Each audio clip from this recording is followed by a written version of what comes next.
angle.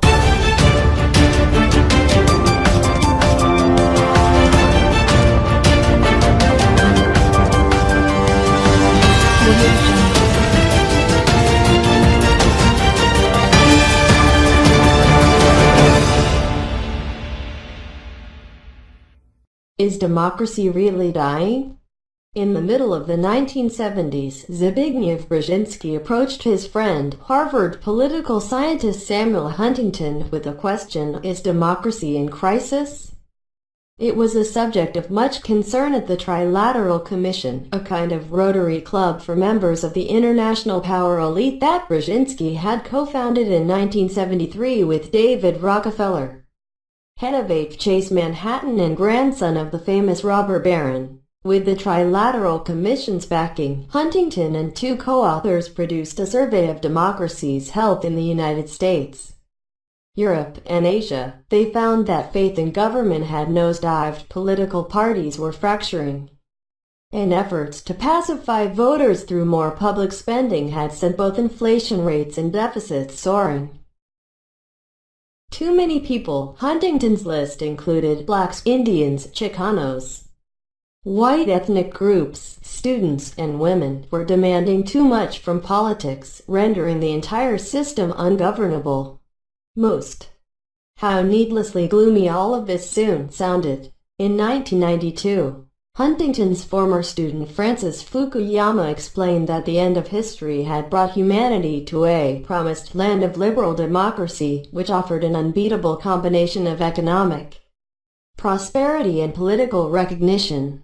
Capitalism and democracy fit together in a seamless whole, blocking out all other competing visions. Once intractable dilemmas of modern politics had been swept aside.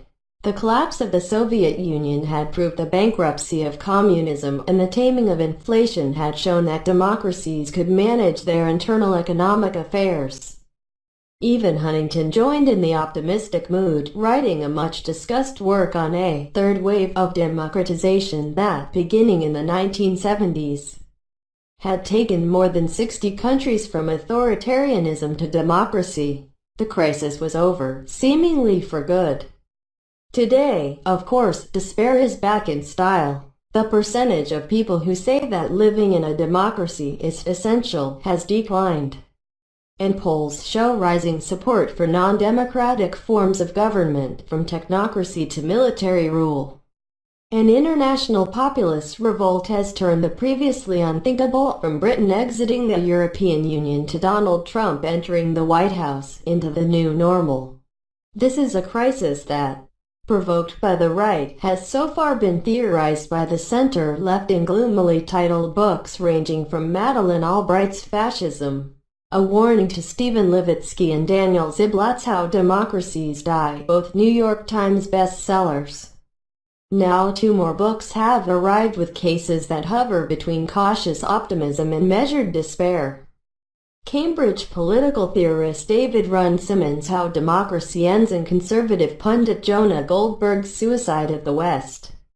Goldberg's book has been taken up in the beleaguered ranks of the intellectual right as one of the best explanations the movement has for the rise of Trump. Runciman, on the other hand, is too idiosyncratic a thinker to belong to any tribe except the professoriate. Both authors came of age in the 1980s. Runciman was born in 1967, Goldberg in 1969, and made careers in the long 1990s. That period between the fall of the Berlin Wall in 1989 and the financial crisis of 2008. Dire warning about democratic crisis belonged to their childhood, and so did radical challenges to the political system. Intellectual maturity required putting away juvenile delusions until, suddenly, maturity itself seemed like the delusion. In their own ways, both push against the conventions of the emerging literature on democracy's latest breakdown, which has tended to speak in earnest tones of endangered norms and existential threats to the republic. In other ways, they remain trapped in the mental world of the long 90s, when pragmatists were supposed to limit themselves to tinkering with the status quo, a way of thinking that helped produce today's populist revolts in the first place. Yes, democracy is again in crisis. But in every democratic crisis lies a political opportunity. One of the many virtues of how democracy ends is Runciman's insistence that talk of impending doom is almost certainly overblown. The crisis is real, he notes. But it is also a bit of a joke. Runciman is an inveterate contrarian who has no patience for the melodrama of the resistance. Trump is not Hitler, and a fascist coup is not lurking around the corner. The true danger is much more banal. Mature Western democracy is over the hill, he writes. If this is a crisis, it's a midlife crisis. Democracy's best days are behind it. The great battles of the last century, expanding universal suffrage, extending civil rights, establishing the welfare state, have been won. Yet people are still unsatisfied, and Runciman sees no plausible way to restore their lost faith. How Democracy Ends by David Runciman. Basic Books, 256 pp. $27. When a representative democracy thrives, it does so by offering enough benefits to citizens that they are willing to overlook the system's inevitable frustrations. Following Fukuyama, Runciman emphasizes that the rewards are both material and intangible. Higher living standards and the recognition that comes from having your vote counted are an appealing combination. Fail to deliver on either front, however, and compromise starts to look like betrayal. Fail on both counts, and the prospect of abandoning democracy becomes increasingly attractive. This will be especially true in countries with shallow democratic traditions and lower living standards. The less a nation has to lose, the easier it is to make this switch. The question is what system to switch to. Democracy's advantage in the wake of the Soviet Union's collapse was that it appeared to have proven itself the least bad of the available options. According to Runciman, this is no longer the case. What he calls pragmatic 21st century authoritarianism has found a new way of satisfying demands for economic prosperity and political recognition. Compare authoritarian China with democratic India. Today, China's per capita GDP is nearly 5 times higher than India's. Its poverty rate is half as large, and the average person's lifespan is longer. As for political recognition, there's the pride that comes from being part of a nation whose success is envied around the world. Whether the balance the Chinese government has struck is sustainable remains to be seen, but for now, young democracies with low standards of living have an attractive alternative to consider. For the mature and wealthy democracies of Western Europe and the United States, Runciman believes the future holds the same fate that awaits most of us: death from old age. Democracy could fail while remaining intact, he writes. Even as governments deliver fewer gains, the political systems in such countries are too entrenched, populations too old, and economies too robust for the system to collapse outright. Instead, a long period of decline, during which institutions perform just well enough to avoid catastrophe, is the most likely outcome. Slowly, something new will emerge. It might still be called democracy if the brand is worth preserving. In reality, it will bear as little resemblance to what we understand as democracy today as our system does to Athens in the time of Pericles. The shape of this new order, Runciman argues, will be determined by future technological revolutions whose contents are today unknowable. Mark Zuckerberg, he writes, is a bigger threat to American democracy than Donald Trump. Politicians will continue to promise transformative change, but real authority will devolve to experts tasked with managing the technical problems facing a modern society. And individuals will find meaning in private communities isolated from the larger public. Imagining the system that gives full expression to these tendencies, he calls the first solutionism and the second expressionism, Runciman allows himself a rare moment of nostalgia for what will be lost. The institutions we need to confront the political emptiness we increasingly feel, he writes, are being hollowed out. The demos will be too splintered to exercise its will. And even if voters somehow united, they wouldn't know what to do. Beyond this, Runciman has few predictions to make. Pick a scholarly discipline, and he can give a good reason for questioning its value in navigating the present. The social sciences can tell us everything and more about the intricacies of our political system, but precious little about how the enterprise as a whole hangs together. History is just as duplicitous a guide, filled with misleading parallels that lead us to assume we know more about how the future will play out than we do. Yet his own accounts of pragmatic authoritarianism and unchained technocracy have a distinctly early 20th century flavor to them. Back when political visionaries foresaw the dawning of a reign of engineers. As Runciman noted in his last book, The Confidence Trap, a more sanguine study of democracy published in 2013. This earlier bout of pessimism gave way to yet another period in which democracy's triumph seemed unassailable until the onset of the Cold War caused another crisis of faith. The case for optimism is easy to make in good times, and when conditions are dire, nihilism looks like prudence. Even if his vision of the future comes to pass, there's something unsatisfying about Runciman's refusal to speculate on what might be done to avoid the dreary scenario he conjures. He could be right that in the long run democracy is doomed. But as his Cambridge predecessor John Maynard Keynes noted, in the long run we are all dead. It would help to have a little more guidance in the meantime. Jonah Goldberg is not nearly so reluctant to weigh in. There is no purer representative of the modern conservative intellectual than Goldberg, senior editor at National Review, regular contributor to Fox News and fellow at the American Enterprise Institute, where he holds a chair endowed by hedge fund billionaire Cliff Asness. Shaped by the intellectual movement that developed around William F. Buckley Jr. in the middle decades of the 20th century, he is a believer in the efficiency of markets, the wisdom of tradition, and the dignity of bourgeois virtues.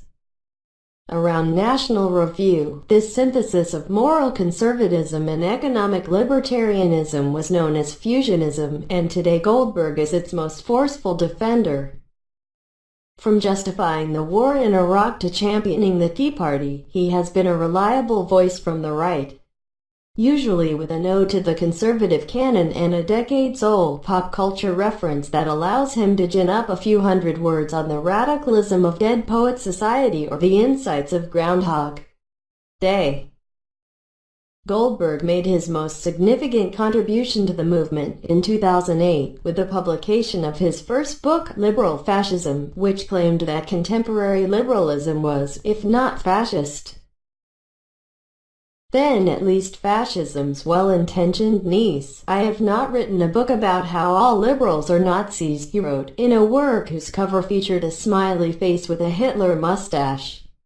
But he did write a book arguing that fascism and progressivism were united by their rejection of laissez-faire, making it possible for him to place Hillary Clinton in an intellectual tradition that reached back to Benito Mussolini.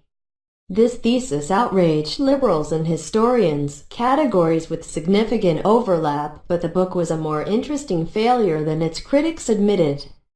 And Goldberg was right to draw attention to often neglected aspects of American history, including the importance of eugenics to progressives and the scale of the domestic repression imposed by Woodrow Wilson's administration during World War I. The book was a hit, peaking at #1 on the New York Times bestseller list and solidifying Goldberg's position in the conservative media hierarchy. Then came Trump. Like many other conservatives, Goldberg supported much of Trump's agenda, including a border wall, which he had been calling for since 2006.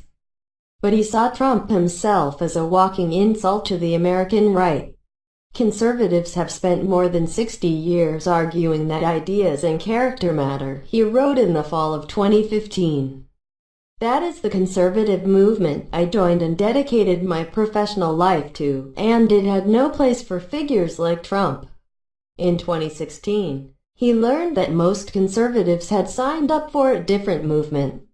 Shortly after Ted Cruz dropped out of the primaries, Goldberg informed participants in a National Review cruise along the Danube that he still could not support the presumptive Republican nominee for president. "When I announced on the boat that I would never vote for Trump," he recalled, "many in the audience gasped." Trump noticed Goldberg's criticism, writing in his campaign book Crippled America of the truly odious commentator being his usual incompetent self. Goldberg has kept up the fight since Trump has taken office, rarely objecting to the administration's policies but always ready to spar with Sebastian Gorka on Twitter. That's been enough to earn him the contempt of the president's loyalists and a strange new respect from the liberal media. Suicide of the West is Goldberg's reckoning with the long road that has led to now. Whereas liberal fascism offered a mishmash of political and intellectual history, his latest book is more a work of pop historical sociology, with doses of economics, anthropology, and psychology thrown in for good measure, all presided over by the spirit of Friedrich Hayek. Reflections on everything from the torture practices of the Assyrians to Japan's most recent Godzilla movie sprawl across its 464 pages. Buried amid the plot summaries of Mr. Robot and block quotes of Woodrow Wilson is a simple argument. Liberal capitalism has brought unprecedented prosperity but is perennially in danger because it runs counter to an unchanging human nature. At the core of Goldberg's narrative is an event that he, borrowing from the philosopher and anthropologist Ernest Gellner, described here, weirdly, as a historian, called the miracle. Once upon a time, the story goes, the overwhelming majority of humanity lived in grinding poverty. That time lasted from before recorded history up to the 18th century, when a small but increasing proportion of the population began to experience sustained economic growth. The result is that today billions of people live longer, healthier lives than would have been imaginable before the miracle. Scholars disagree over the timing of this shift, but, give or take a century, Goldberg's story checks out. We take economic growth for granted today and lament when it clocks in at a measly 1%, but even that is a profound departure from the historical norm. According to Goldberg, there's a good reason for the miracle's late arrival. Humans are tribal creatures by nature, built to live in small groups that fear the unknown. The emergence of modern economic growth required an intellectual revolution that ran counter to all of this. It put respect for free markets, capitalism, and individual rights, classical liberalism, at the center of society, challenging instincts hardwired into humanity's collective unconscious by some 250,000 years of evolution. The human species is old, the miracle is new, and the two have not yet come into alignment. This is where the suicide of the book's title, borrowed from the conservative philosopher James Burnham's 1964 work of the same name, enters the picture. Populism, nationalism, and identity politics are ways our tribal nature rebels against the liberal capitalist order. Turn away from the miracle, Goldberg warns, and humanity will return to the squalor and misery that is our natural condition. Nothing in this account of liberal capitalism requires the presence of democracy. In 18th century England, which Goldberg treats as the site of the miracle's first appearance, fewer than 1 in 5 men had the right to vote.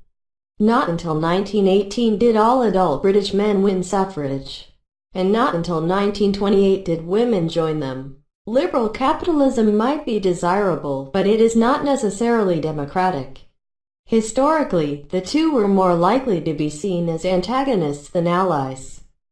That's certainly how Hayek understood them, and he put liberal capitalism first.